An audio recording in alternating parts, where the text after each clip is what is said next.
बच्चे तो आप सबको हम सबको प्यारे होते हैं। कितने मनोहर होते हैं ना।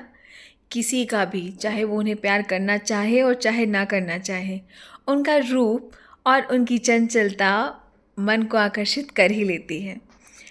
आप किसी भी बच्चे को देखकर अपना बचपना याद कर लेते हैं और एक बार को उसकी झलक देखते ही मंत्रमुग्ध हो जाते हैं या उसकी हरकतों पे। पर क्या आपने कभी किसी ऐसे बच्चे के बारे में सुना है जो शरीर के 8 जगहों से विकलांग हो? जी हाँ, एक ऐसा बच्चा जो पूरे शरीर में 8 स्थानों से विकलांग हो। और आज उसी एक बच्चे की कहानी लेके मैं आपके सामने आई हूँ। हमारे इतिहास में एक महाज्ञानी और महापंडित ऐसे भी हुए जिनका शरीर 8 जगहों से टेढ़ा मेढ़ा था, या यूं कह लें कि 8 जगह से 8 स्थानों से वो विकलांग थे।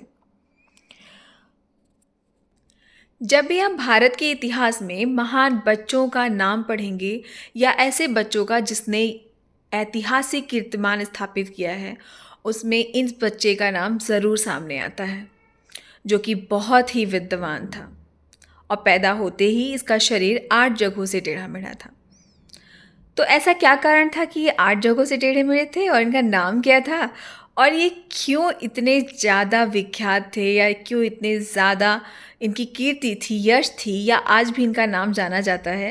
आज इसके बारे में जानेंगे। और ये कहानी हमारे उन बच्चों के लिए भी है जो किसी भी चीज़ को बहुत ही अन्यथा ले लेते हैं। तो अगर आपको नहीं पता तो मैं आपको बता दूं कि ये कहानी है महान ऋषि और महान ज्ञानी अष्टवक्र की।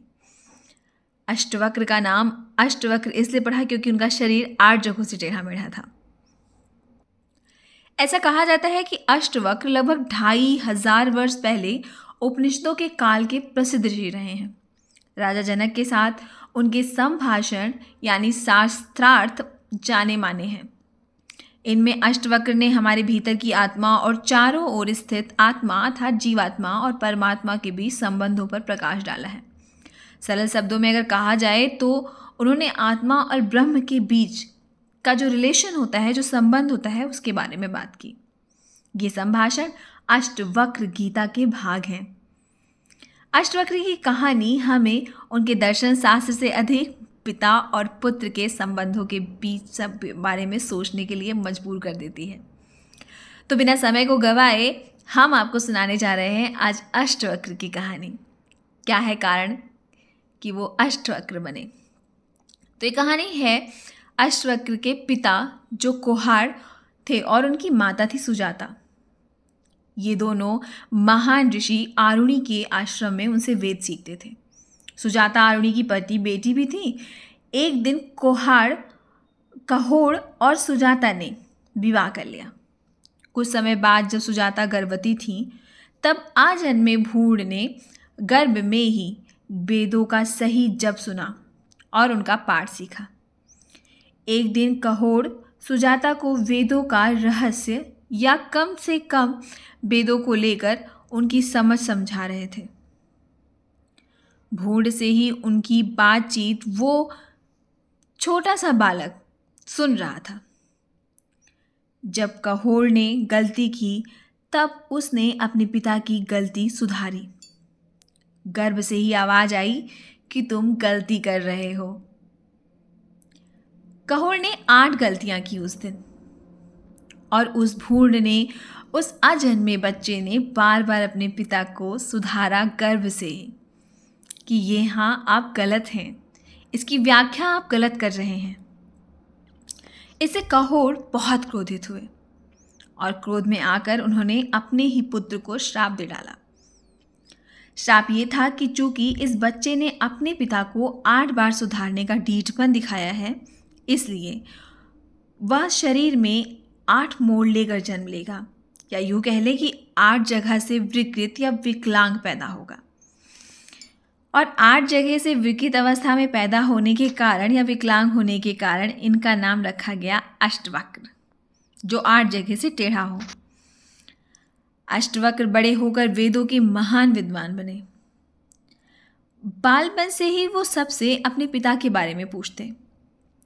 लोग उन्हें बताते कि कहोर शास्त्रार्थ में स्वयं को वेदों के विद्वान सिद्ध करने के लिए जनक के दरबार में गए थे।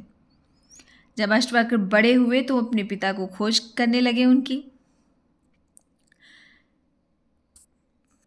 और उन्हें खोजते खोजते वो मिथिला नगरी चले गए। मिथिला में राजा जनक जी के दरबार में पहुंच गए। वहां वे ये जानकर दंग रह गए कि वंदित नामक विद्वान ने उनके पिता को शास्त्रार्थ में पराजित कर दिया था। वंदिन के साथ तर्क वितर्क करने की यह शर्त थी कि जो हार जाएगा वो उनका गुलाम बन के रहेगा। इस तरह कहोर भी वंदिन के गुलाम बन गए थे। फिर अष्टवक्र ने वंदिन को शास्त्रार्थ में चुनौती दी और उसे आसानी से हराकर अपने पिता को मुक्त कराया।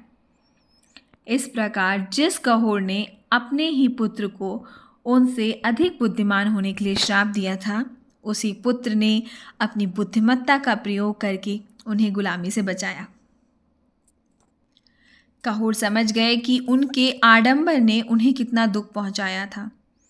अपनी कृतज्ञता व्यक्त करने के लिए उन्होंने अष्टवक्र को समंग नदी में डुबकी लगाने के लिए कहा। नदी से निकलते ही अष्टवक्र की सारी विकृतियां दूर हो गईं और वो एकदम स्वस्थ शरीर में आ गए। अगर हम हिंदू इतिहास की बात करें तो हिंदू इतिहास में ये एक पहले ऋषि थे जो दिव्यांग थे, जिनका शरीर 8 जगह से विकलांग था। पर कभी भी हम आप अगर अपनी मूल्यों का आकलन या अपनी बुद्धिमत्ता का आकलन अपने शरीर की किसी विकृति से करते हैं या सुंदरता या बदसूरती से करते हैं तो हम गलत हैं। ये कहानी आपको यही प्रेरणा देने के लिए है कि आप शरीर से कैसे भी दिखते हो, आपकी बुद्धिमत्ता का परिचय आपका शरीर कभी नहीं हो सकता। ये कहानी आपको पिता पुत्र के संबंध के बारे में भी बताती है कि पिता एक बार क्रोधित होकर अगर श्राप भी दे दे तो उसको मन में गांठ नहीं बनाना चाहिए।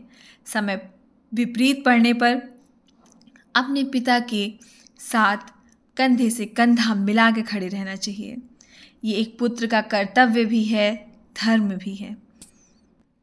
इस घटना के बाद अष्टवक्र एक महाज्ञानी हुए जिन्होंने राजा जनक को ज्ञान का परिचय कराया और राजा जनक ने उन्हें अपना गुरु माना। उसके बाद दर्शन शास्त्र की बहुत सारी रचनाएं अष्टवक्र ने की, जिसके कारण वो बहुत प्रसिद्ध हैं। अष्टवक्र गीता के बारे में तो मैंने आपको बता ही दिया पहले ही। तो ये थी अष्टवक्र की कहानी। तो आज की कहानी से जो आपको 2 शिक्षाएं मिली हैं, उन शिक्षाओं को अपने जीवन में ज़रूर उतारिएगा।